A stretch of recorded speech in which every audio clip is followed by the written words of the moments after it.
Grabar, muy bien. Bueno, vamos a empezar con la clase de hoy y como siempre hacemos un pequeño repaso de la clase anterior, como para reforzar un poco lo que hemos visto, ¿no? Ya habíamos visto que era la obligación tributaria, sus modos de extinguir, y luego dijimos que en esa estructura de la obligación tributaria también podrían estar relacionados otro tipo de obligaciones, ¿verdad?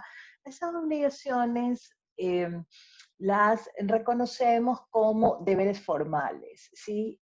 Digamos, así está estructurado en nuestro código orgánico tributario y, pues bueno, tiene mucho sentido, digamos, estos deberes formales porque, en definitiva, habíamos visto que la administración tributaria necesitaba contar con algunos elementos que le permitan el ejercicio del control, del seguimiento, de poder cuantificar la recaudación que tiene, sacar estadísticas, tener, digamos, una evaluación del comportamiento de estos tributos, pues y entonces, digamos, el legislador dijo, bueno, hay que crearle algunas pequeñas obligaciones derivadas de esta obligación de pagar el tributo, ¿verdad? Que le permita a la administración obtener este tipo de información o de poder tener, digamos, ciertas potestades sobre el contribuyente para que pues, le entregue información necesaria para ellos, ¿no? Y bueno, y también para que el contribuyente se sienta atendido, se sienta servido, ¿no? Se sienta realmente que sabe a dónde tiene que ir, ¿verdad? Con todas estas interrogantes que teníamos sobre el pago, ¿no? ¿Cómo debo hacer el pago? ¿Dónde debo hacerlo? ¿A quién se lo tengo que entregar? ¿Cómo mismo es que funciona, ¿no? Y que se cumplan todos los objetivos, digamos, de que están pues dentro de lo que es la administración tributaria. Muy bien. Entonces habíamos hablado del primer deber formal, que existían unos requisitos de entrega de información y habíamos visto algunas cosas que estaban relacionadas con este primer deber formal, ¿no? Una, inscribirse en el RUC, ¿sí? O en el registro, ¿no? En el registro único de contribuyentes. Entonces, claro, necesitamos tener y saber quiénes son nuestros contribuyentes, ¿no? Y obviamente eso se necesita organizar, es una información que debería estar organizada. De hecho, se hace con, por ejemplo, en personas naturales, con el número de cédula, ¿no? De esta persona y solo se le adhiere dos ceros y un 1, ¿no? 001 al final para que, digamos, se identifique a estas personas naturales. Y bueno, y cuando se tratan de personas jurídicas se genera una codificación, un RUC que también es un serial o un secuencial numérico digamos, establecido por el sistema de el servicio de rentas internas. Entonces, en base a eso, pues es que la primera obligación que tenemos es poder registrarnos en este registro, ¿no?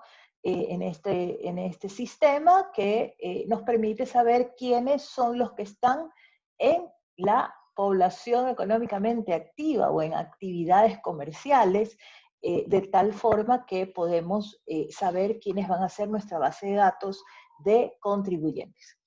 Bien, y otra de las obligaciones que está relacionada con esto es que ese RUC, ¿verdad?, va a tener que estar siempre actualizado. De hecho, si no lo hacemos por mucho tiempo, la misma administración tributaria nos generará un comunicado en donde nos dice, actualice sus datos, por favor. Sí, porque tiene la ligera sospecha de que usted en tanto tiempo pudo haber cambiado de lugar, o pudo haber cambiado un teléfono, o pudo haber cambiado alguna condición, o puede estar en inactividad, o puede estar, eso necesita saberlo, ¿no? Entonces le llama la atención que usted no tenga, digamos, movimientos, ¿sí? Porque eso se registra, y entonces saltan las alertas, ¿no? Y claro, frente a esas alertas, él que da el sistema, pues el servicio de rentas internas, pues le puede emitir un comunicado diciéndole que actualice los datos. Y si no, usted sí va a cambiar de lugar, es decir, de dirección, o va a cambiar de teléfono, o va a cambiar de actividad económica, o va a incluir una nueva actividad económica, pues siempre estará esa obligación de actualizar nuestro RUT. Bien. La otra era que en el caso de necesitar permisos previos, ¿verdad? Pues también tengo que solicitar los permisos previos. No es que yo me voy a inventar un documento en Word, ¿sí? Y lo voy a hacer el diseño que yo quiero y digo, esto es un documento para facturar. No, hay que tener las autorizaciones. Y entonces la norma dice, bueno, si hay que solicitar algún permiso previo, como por ejemplo el de facturar, pues entonces tendrá que ser requerido previamente, ¿no? Es importante, sí, que sepamos que la facturación, por ejemplo, ha cambiado, ¿no? También, ayer que hablábamos de algunos cambios modernos sobre el pago, ¿no? Que decíamos, bueno, pues ahora podemos hacer transferencias bancarias, convenios de débito, de ese pago, de impuestos. Pues bueno, aquí también el tema de la facturación ha evolucionado dentro de nuestro país. Hoy gozamos de las denominadas facturas electrónicas, fíjense ustedes, y a manera sistemática ya no se necesita, digamos, con el sistema de usuarios que tenemos cada persona que tiene RUC, ¿verdad? Que hacemos las declaraciones en línea, ¿sí? Y tenemos todo un formato de usuario. Ahí podemos hacer la actualización de datos, podemos hacer, todo está digitalizado, ¿sí? Entonces el tema de las facturas también, ahí pido el permiso, ¿no? Hago la declaración, pido el permiso, hago los reclamos, fíjense ustedes, todo por este sistema operativo. Entonces, ahí encuentro, digamos, ya solo de llenar los datos, ¿no? Ya no necesito yo inventarme una comunicación que diga, señores, el servicio de rentas internas, en virtud del artículo tal que habla de los deberes formales y que tengo que pedir permiso, que ni sé qué, que ni sé cuánto, ¿verdad? No, ya eso está superado, o sea, estamos ya el mismo sistema les da, sí, los formatos que necesita, solo hay que llenar los datos y hacer la solicitud brevemente, inmediatamente se procesa a nivel sistemático. Y lo que les decía de las facturas, ¿no? Ya está conectado con este sistema y toda factura electrónica se carga, ¿no? Para quienes tenemos que hacer declaraciones de impuestos y hacer los gastos deducibles, ya no tengo que registrar ni guardar en una funda de basura como hacía yo, ¿ves? En una funda de basura grande tenía que llenar todas las facturas, todas las facturas que me daban, factura que metí ahí. Ya, Daisy se ríe, ¿ves? Daisy, era así. Tengo un montón de cajas ahí todavía, no es que son hasta 7 años que me pueden venir a tocarle el timbre. Entonces, y hay que guardarlas, ¿ves? Y algunas se deterioran porque tienen papeles que, tú sabes, son como mantequilla, se deshacen.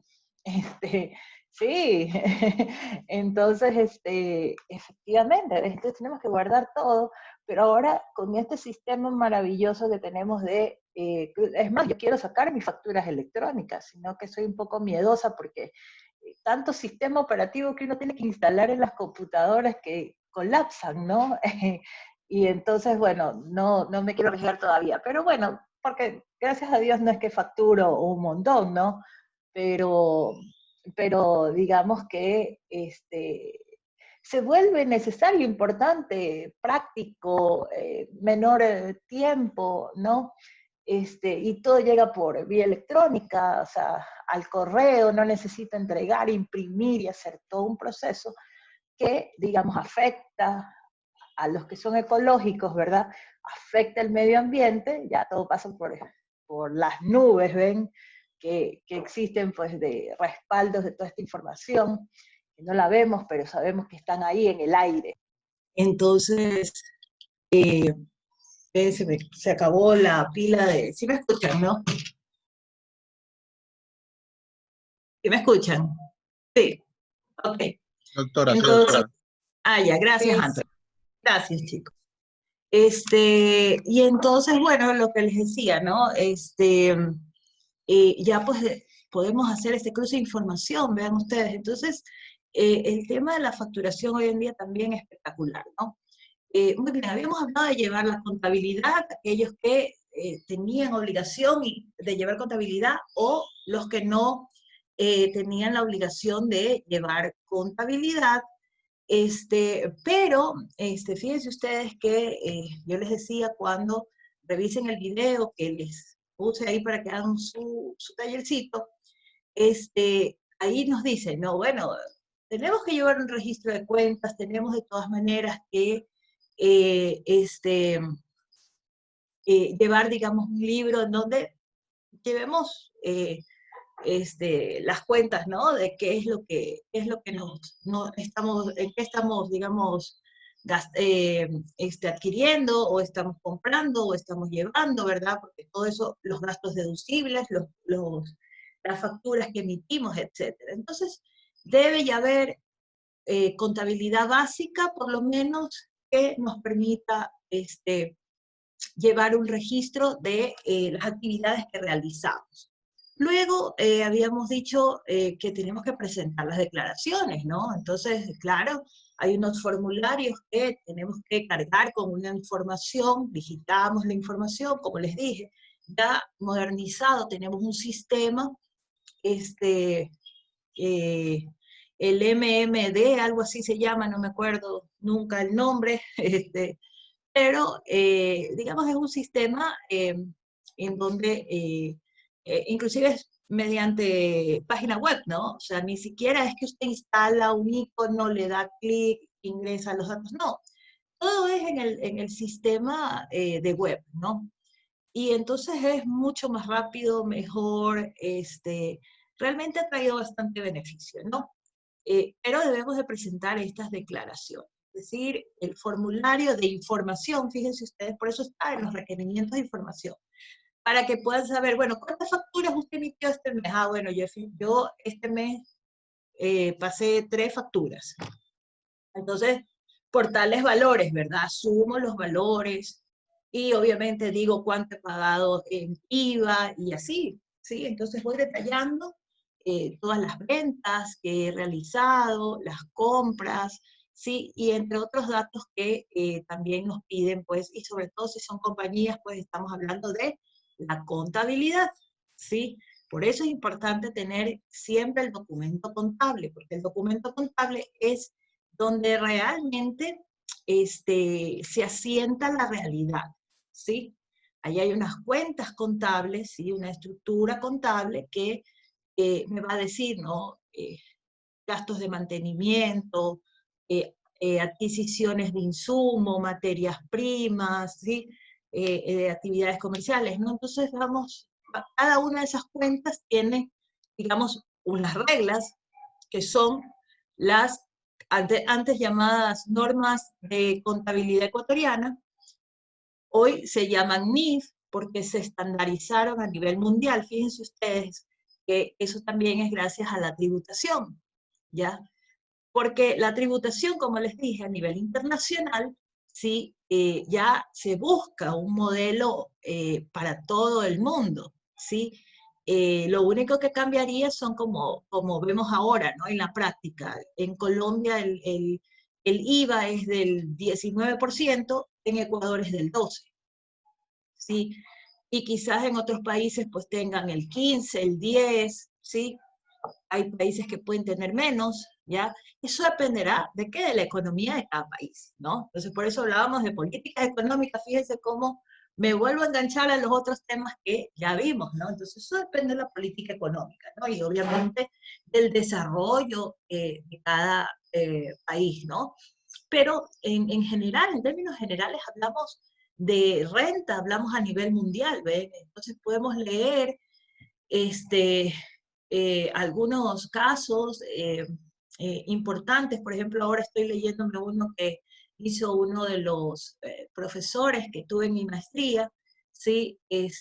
Sobre un caso de Apple, imagínense, y caso tributario. Todavía no me lo he leído del todo, pero se ve interesantísimo, porque Apple fue auditada y el Estado descubrió que tenía cuentas en Suiza que no estaban haciendo las declaraciones adecuadas. Fíjense ustedes, y los castigaron a pagar al Estado. Entonces, cuando ya termine de leer el caso, se los voy a contar aquí, para que veamos estos temas que son muy bonitos e interesantes, ¿no? E importantes porque eso, precisamente a veces decimos, ¿de dónde viene esta afectación de crisis, esta afectación? Sí, fíjense ustedes que yo ayer hablaba con una tía de un amigo mío que la estoy ayudando en un tema, ¿no? Y nos parecía insólito, ¿no? No sé si ustedes vieron las noticias, el caso de este señor que fue asesinado en Plaza Navona, ¿sí? Entonces, bueno, pues, imagínense que fueron a su casa y en su casa encontraron $250,000 ahí, que no pudieron justificar, ¿ven? Y entonces, claro, la policía pues asume que hay indicios de algún vínculo con el narcotráfico, ¿sí? Porque es un lavado de activos, ¿no? Entonces yo le decía, es tan curioso que hoy día estamos tanto en crisis que los casos de corrupción, la gente tiene 200, $300,000, sale una persona del país con $40,000 en el bolsillo, ¿sí? Que nadie puede cruzar la frontera con tanto dinero porque está prohibido, ¿ven? Si no lo justifica, está prohibido, y si quiere salir con ella, tiene que decir de dónde proviene y pagar un impuesto que es el ISD, ¿sí? Y entonces fíjense ustedes, ¿no? Con tanta facilidad y decimos, ¿qué es lo que está pasando? Entonces, realmente los ilícitos nos llevan en peso en la corrupción y decimos, ¿dónde está el dinero? Y el dinero está ahí, fíjense ustedes. ¿Sí? El dinero está ahí y nosotros padeciendo y este gobierno queriendo seguir ahorcándonos con medidas tributarias, ¿ven? Cuando hay que verdaderamente perseguir los delitos que realmente están afectándonos en la economía, ¿ven ustedes? Es así. Entonces, es importante esto de aquí, ¿ven? Y por eso lo tributario es necesario, como siempre les digo, es la puerta que abre a saber y conocer y ver realmente si todas las personas están dentro de lo lícito, ¿ven? Hacen actividades comerciales verdaderamente lícitas. Entonces, fíjense ustedes, qué penoso tener que vivir, digamos, esta agresión, porque es impactante, ¿verdad? Que de pronto lugares donde nosotros estamos acostumbrados a estar sentados, tranquilos, sí, gracias a Dios, como está prohibida la aglomeración de personas, ¿verdad? Imagínense ustedes si eso hubiese estado lleno, ¿no? Ese hombre, el hombre que disparó, quizás no pudo haberse fugado, hubiese sido diferente, tal vez hubiese habido más control, ¿ven? Porque también hay gente que, por ejemplo, en estos locales comerciales muy probablemente han de haber optimizado, digamos, el tema de la guardianía, ya antes podían tener 5 o 6 personas rotando, quizás ahora solo 3, ¿ven? Entonces, todo esto, fíjense, estos fenómenos, ¿no? Estas condiciones en las que estamos y que nos lleva a reflexionar qué es lo que pasa dentro del país, ¿no? Y que obviamente, aunque parezca mentira, inmediatamente pensamos en todas estas cosas, digamos, lo que decía de encontrarles dinero y todo esto de aquí, decimos, bueno, y este señor no tributa, o sea, este señor dice que tiene un récord limpio, pero tiene $250,000 en su casa. Imagínense, yo les decía, conversaba con esta señora, le decía a ella, yo si tuviera $10,000 en mi casa, me hubiera muerto de un infarto. Solo del temor de saber que alguien pueda venir, enterarse que puedo tener dinero en casa y que me pueda robar, ¿ves? Entonces, la regla general es que uno tenga cantidades grandes realmente en el banco, ¿sí? Porque si todas sus actividades son lícitas, las va a cuidar, ¿verdad?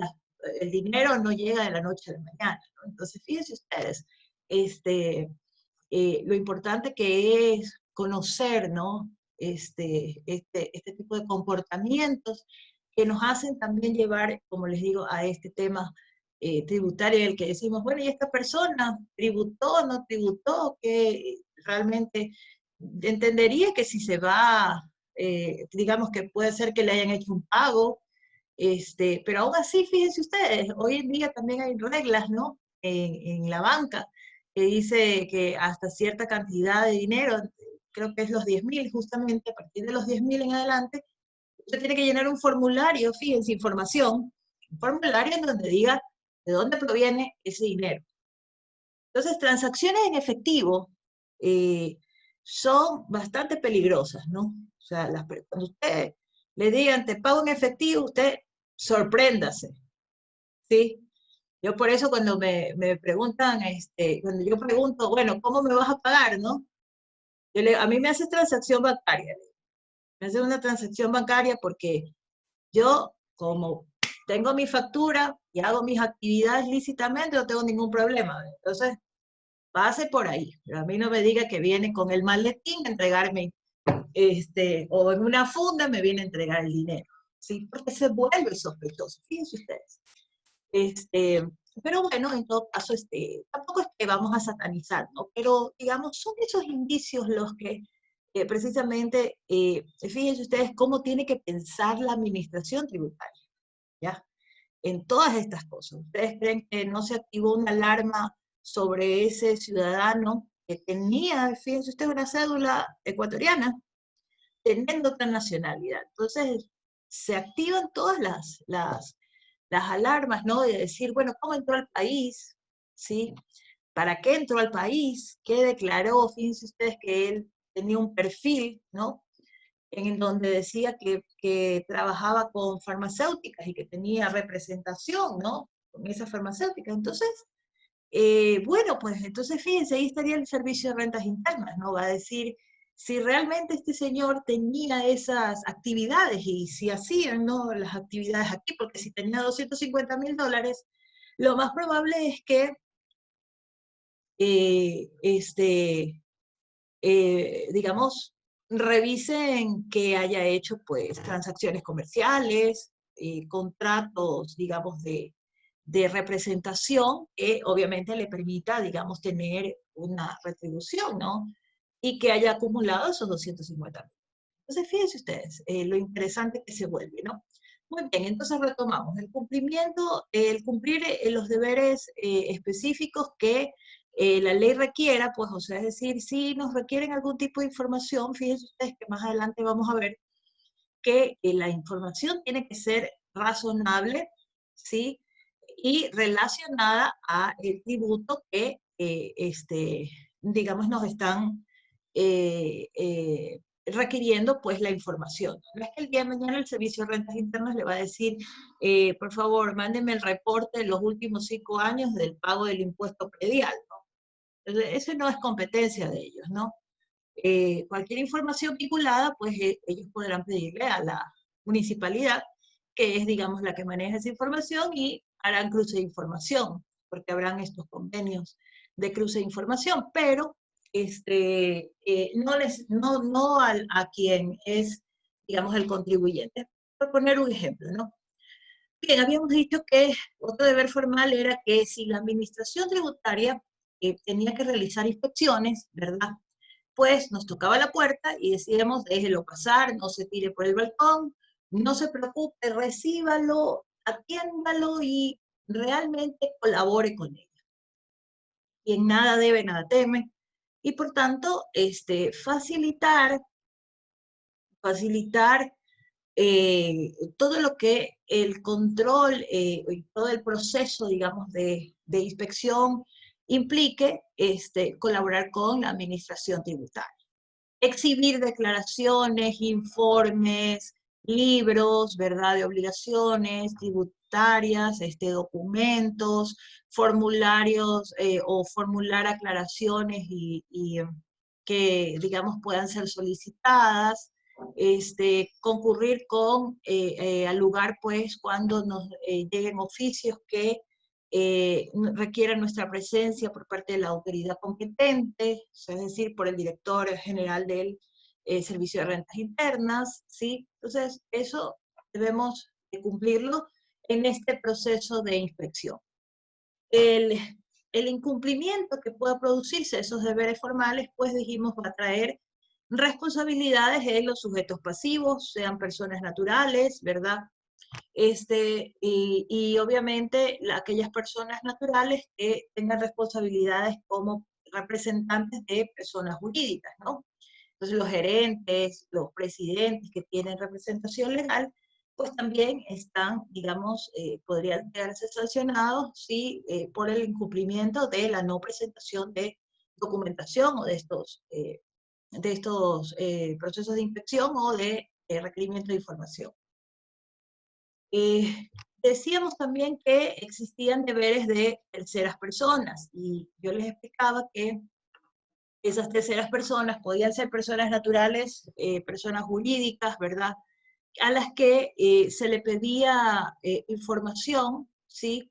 Digamos, relacionada con un contribuyente específico al que se está inspeccionando o auditando, y de tal forma que estos terceros, que son los proveedores por lo general, o los que tienen contratos, ¿no? Por ejemplo, yo he patrocinado en una empresa, ¿ya? Y tengo un contrato con ellos, y yo paso mi factura, y ahí dice cómo debe facturarse, cómo debe de ser el pago y todo lo demás. Entonces quizás la empresa no tenga respaldo del contrato. Me llaman a mí y me dicen, sabemos que usted ha entregado una factura o ha entregado varias facturas, sí, usted tiene el documento de respaldo, y yo le digo, sí, claro, aquí está la copia de mi contrato, y le envío una copia del contrato, por ejemplo.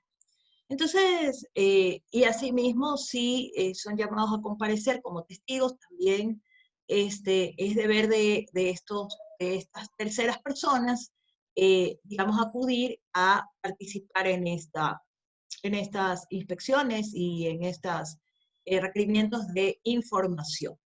Entonces, el día de hoy, sí, ya que hemos resumido esto, vamos a seguir viendo qué otros deberes formales pueden existir. Bueno, así como existen reglas generales de que todas las personas tengan que, digamos, entregar información, el legislador y la norma está estructurada de tal forma en el que también dice, bueno, ¿quiénes no se le va a poder pedir información? ¿Sí? ¿Y qué tipo de información? Yo le decía que la información siempre va a estar relacionada al tributo que se está, digamos, inspeccionando o se está investigando o está, digamos, auditándose, ¿no? Entonces, obviamente, la ley excluye a quienes son los ministros de culto, o los sacerdotes, o los hermanos, o los, como se los quiera llamar, ¿verdad? A quienes lideran, digamos, algún tipo de religión o culto, y ellos pues tienen, digamos, estructurado, ¿sí? esta, este, esta actividad, digámoslo así.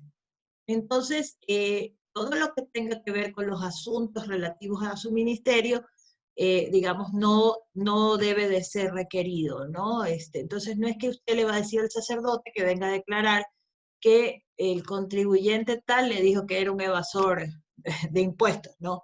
Y entonces él tenga que venir y romper, digamos, el famoso secreto, sí, de sacerdotal, ¿no? Entonces, no procede, ¿no? No podría darse, no puede ser, ¿sí? A los profesionales con secretos profesionales, ¿verdad? Yo, abogado, no tengo por qué ir a ser testigo o entregar información de mis clientes, ¿sí? No se me puede ser requerido, digamos, toda aquella información que esté dentro del marco del secreto profesional. A los cónyuges, a los convivientes con derechos, es decir, a los que tienen alguna unión de hecho, ¿no? Que se los conoce pues como personas que definitivamente mantienen una relación de confianza, mantienen una relación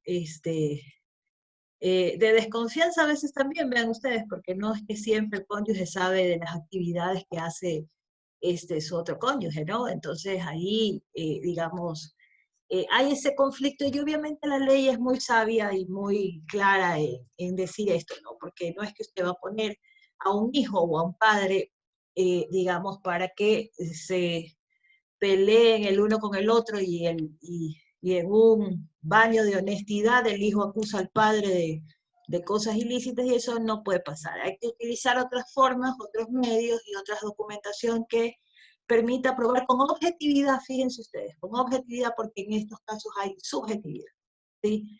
Hay intereses, hay sentimientos involucrados, hay situaciones que definitivamente no van a permitir que la transparencia pues se produzca, ¿no? Entonces, tenemos a los cónyuges y tenemos a los parientes hasta el 4º grado de consanguinidad y 2º de afinidad, ¿no? Entonces, muy bien. Luego tenemos pues como requisitos para el requerimiento de información para inspecciones, ¿verdad? O de inspecciones, ¿no? Que tenga relevancia con la información tributaria, ¿no? O sea, con la información tributaria, que pertenezca verdaderamente a hechos de la actividad del hecho generador, ¿sí? De las obligaciones que le pertenece a esta obligación tributaria como concepto amplio, ¿no? Debe ser razonable y enmarcado en la ley, ¿sí? Es decir, lo que permite la ley, te repito, no es que van a ir a torturar al cónyuge, ni al hijo, ni al cuñado, ¿sí? Ni a la abuelita, ¿ya? Eso no es lo correcto, ¿no? Entonces, todo dentro del marco de la ley.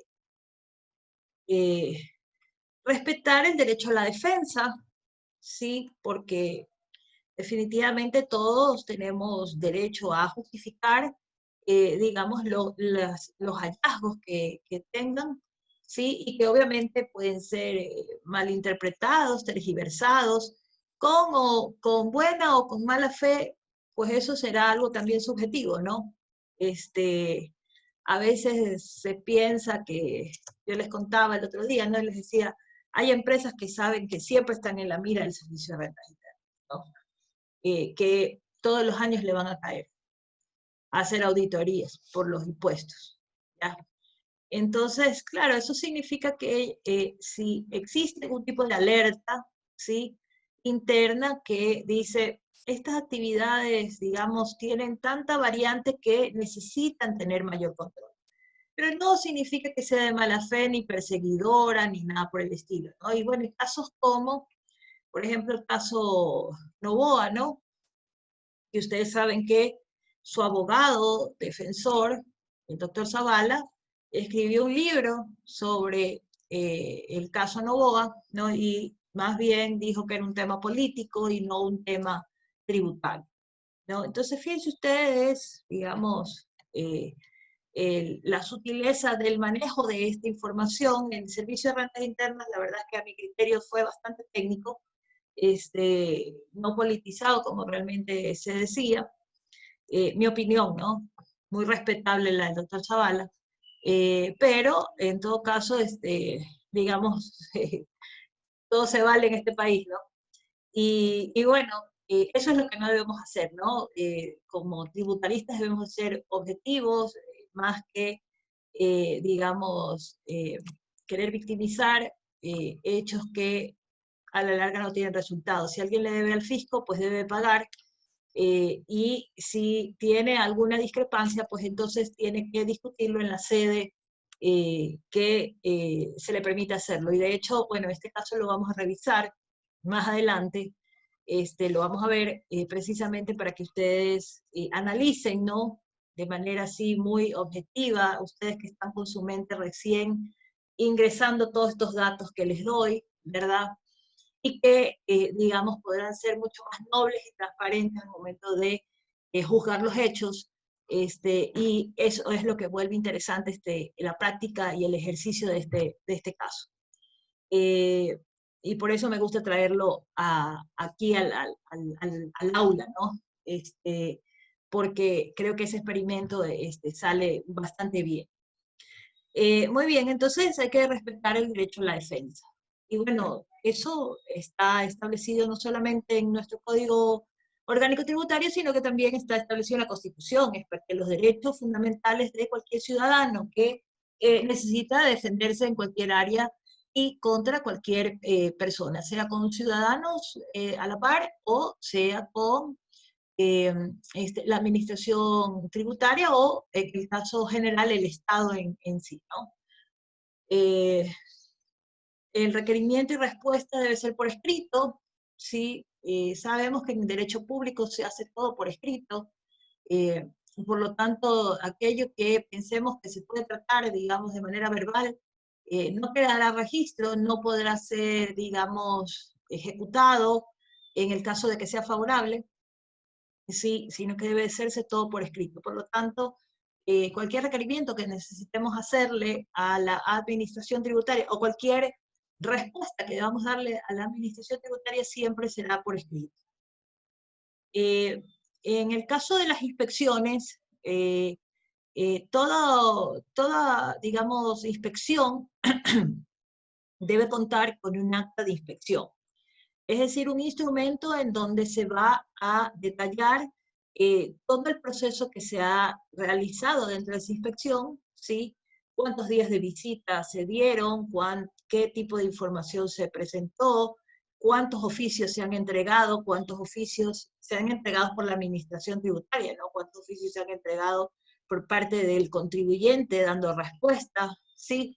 Y entonces esa acta va a ir reflejando todo eh, lo que pueda manifestar el contribuyente, digamos, a su favor en relación a la inspección que está enfrentando, ¿no? Siempre eh, saber que no es que vamos a incriminar, ¿no?, al contribuyente, o sea, decirle en esa acta que prácticamente es un defraudador de tributos, o una persona que ha defraudado al fisco, ¿no? No, entrarán, digamos, hechos objetivos, muy objetivos que obviamente serán tabulados y valorados en un informe posterior que se presentará y que motivará a una resolución, ¿sí? Resolución que será impugnada pues en la vía administrativa o en la vía judicial de conformidad como vea la mejor estrategia pues el contribuyente, ¿no?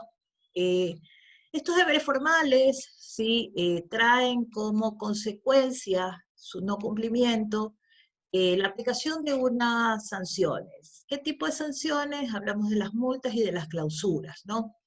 La multa, estamos hablando de un valor pecuniario, sí, que se calculará con una fórmula que establecerá la administración tributaria, sí, tenemos las resoluciones en donde, digamos, se establece el cálculo de las multas, sí, y en el caso de la clausura, pues que es una sanción de cierre de actividades, sí, hasta que el contribuyente cumpla con la obligación que, digamos, ha sido motivada por la administración tributaria y que, digamos, resolvió clausurar dicho local, ¿no? Entonces, definitivamente, les repito, esos son los dos tipos de sanciones que se aplicarán para el incumplimiento de estos deberes formales que hemos revisado. Luego, tenemos que también es, como decíamos, que podían pasar por un tipo de inspección o de proceso de revisión. Sí, hay otro tipo de procedimiento que también le permite a la administración tributaria, digamos, realizar a los contribuyentes y se llaman determinación de la obligación tributaria. Entonces, la determinación de la obligación tributaria, ¿sí? Al momento de hacer las declaraciones, pueden realizarse por el sujeto pasivo, a las cuales llamaremos autodeclaración o autodeterminación, que está contenida en un formulario, ¿verdad? Entonces yo les decía que soy yo, contribuyente, el que le doy la información en la declaración, en el formulario que me establece la administración tributaria, y yo le doy la información, entonces soy yo el que hace la declaración. no es lo mismo que, por ejemplo, el municipio me emite un recibo o me dice un valor, yo con mi código catastral averiguo cuánto sale mi impuesto predial, pero el cálculo, la fórmula, la maneja ellos, ¿no? Las manejan ellos. Y digamos que ese formulario o ese pago de impuesto viene descrito cuando yo pago, y viene descrito ya cómo ha sido liquidado y cómo ha sido pagado, ¿no? Entonces, no lo liquida el contribuyente. Pero en el caso de, por ejemplo, el impuesto a la renta, el IVA, el ICE, que son formularios que se presentan a la administración con la información que provee el contribuyente, precisamente por eso es que la administración tributaria y el legislador ha implementado estos mecanismos de inspección, o de revisión o de auditorías que permita validar que esa información que llegó realmente está soportada. Porque yo también puedo decir que tengo un libro contable y no lo tengo, ¿sí? No existir. Entonces, digamos, es ese derecho justo de saber e ir a comprobar que existe, ¿no? Eso es como cuando usted quiere comprar un vehículo, ¿no? Un vehículo usado, ¿no? Entonces usted ve una foto en un periódico, llama un número de teléfono y le dice, yo lo quiero comprar, hágame la transferencia, usted espera un ratito, yo primero tengo que ver si existe el vehículo, ¿ven?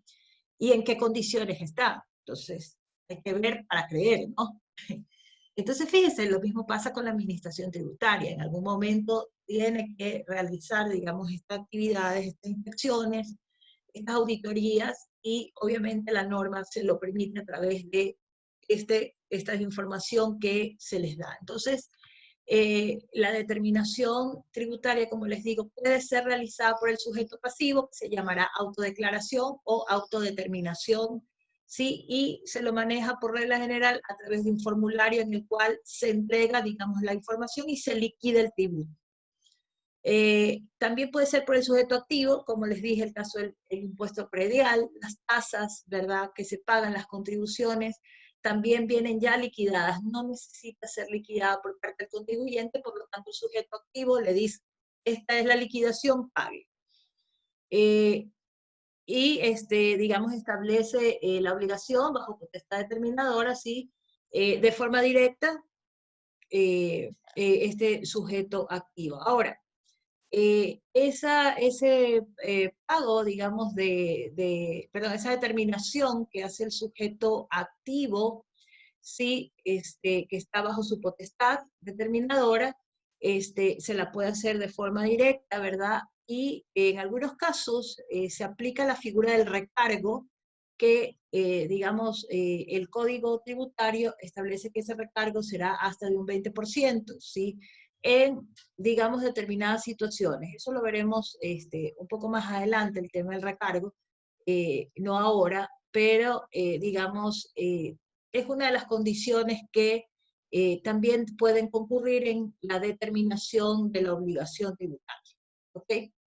Y también se puede hacer de forma presunta, ¿sí? Es decir, que de manera presuntiva, es decir, la administración tributaria presume que usted tiene los ingresos y que sobre esos ingresos usted debería pagar tanto al Estado, ¿verdad?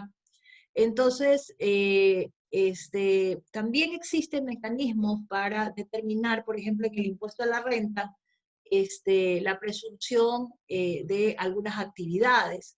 Y, digamos, ya tienen cálculos porcentuales que obviamente se ajustan a través del tiempo que pase, digamos, pero el Servicio de Rentas Internas, al momento de determinar, ¿verdad? Como yo les decía, el tema del RICE, ¿no?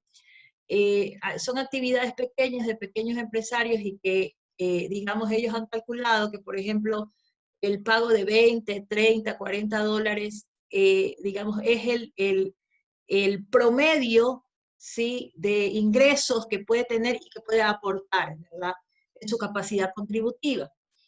Lo mismo pasa en la forma presunta, ¿sí? Hay mecanismos en el que la administración tributaria asimismo le dice, usted que no me ha declarado, yo le voy a hacer una presuntiva y usted va a tener que pagar tanto. Muy bien, ¿eso es impugnable? Sí. ¿Va a poder, digamos, discutirlo el contribuyente? Siempre. Es un derecho que tiene, ¿sí? pero, sin embargo, tenemos que ver la naturaleza, digamos, de esta determinación de la obligación tributaria al momento de caer en una presuntiva, ¿no? Porque eso significa que usted no cumplió con los otros deberes formales, ¿verdad? No, a lo mejor se inscribió en el RUC, pero nunca hizo declaraciones. Porque no sabía cómo hacerlas o cuándo hacerlas, ¿sí? Hay personas que inician actividades y dicen, ¿sabe qué? Para darle este permiso, por ejemplo, le dice el municipio, ¿no? Para habilitarle, usted tiene que sacar un RUC, van y sacan el RUC, y ahí dejaron todo, ¿no? Y nunca más movieron nada del RUC, y no supieron ni se informaron que hay que declarar impuesto a la renta, que hay que declarar IVA, que quizás esté también inmerso en temas de ICE, o sea, dependerá, ¿no? ¿Qué tributos concurren, digamos, en esa actividad económica? Entonces, fíjense ustedes, entonces tenemos tres formas de, digamos, hacer la determinación de la obligación tributaria, que es por el sujeto activo, por el sujeto pasivo y de manera presuntiva, ¿no? Son las tres formas que, digamos, nos permite este código tributario identificar cómo podemos hacer digamos, la determinación, es decir, todo este proceso de preguntas, ¿no? ¿Estoy en el hecho generador? Sí. Ok, tengo que pagar tributos. ¿Estoy sujeto activo y no estoy exento? Sí. Ok, perfecto. Yo tengo que hacer la declaración. ¿Cómo me toca declararlo? O sea, es impuesto a la renta. Ok, tengo yo que llenar un formulario. Perfecto. Determino esa obligación con la autodeterminación o la autodeclaración que hago con el llenado del formulario. Si tengo que esperar, como les dije, en el caso del municipio, ¿tengo un bien raíz que genera un impuesto al predial? Sí. Ok, yo tengo una casa, un departamento, tengo, digamos, un local comercial, ¿no? Una propiedad. Entonces, ok, tengo que esperar a que el 1 de enero de cada ejercicio fiscal, el municipio correspondiente pues active el sistema para yo poder con mi código catastral ingresar y poder decir que ese predio es mío y que tengo que pagarlo y que me haga la liquidación. Y entonces saber cuánto tengo que pagar y pago. Y finalmente la presuntiva, como le digo, soy una persona que empezó una actividad económica, no tengo ni idea qué tipo de obligaciones, a pesar de que están descritas en el RUC, cuando sale el RUC, ¿no? Ahí dice, usted tiene que declarar IVA mensual, impuesto a la renta, ICE, ¿sí? Eso le dice el registro único de contribuyentes, cuando usted lo saca le dice qué tipo de obligaciones tiene, ¿ya? Y entonces fíjese, o sea, todo está dicho, no es que lo ignoramos, realmente la administración tributaria es una administración completa, es una administración que verdaderamente ayuda, sí, a su contribuyente a estar informado de cómo se deben hacer las cosas. Entonces, muy bien, hemos cumplido con el tiempo, fíjense ustedes, de esta clase. Les dejé un pequeño cuestionario, sí, les dejé un pequeño cuestionario en la plataforma, tienen una horita para llenarlo, ¿sí? Y está chiquito, facilito, porque esta parte es fácil, ¿no? Realícenlo y bueno, nos vemos el día de mañana en nuestra cuarta hora. ¿Cómo se llama el cuestionario, Miss? Deberes formales. Desafortunadamente. ¿Ya? ¿Y es para este momento, doctora, o hay un plazo? Disculpe. Sí, a este momento. Rapidito es, rapidito. Ya saben que usted es rapidito. Ok, doctora. Sí, una última cosa. Mañana les tomo la lección de la lectura del libro del doctor Trump. ¿Ya? Así mismo va a ser chiquita. ¿Ya?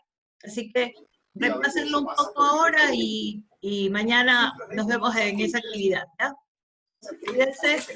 Gracias por venir. Gracias a usted. Gracias. Hasta mañana, Miss. Hasta mañana.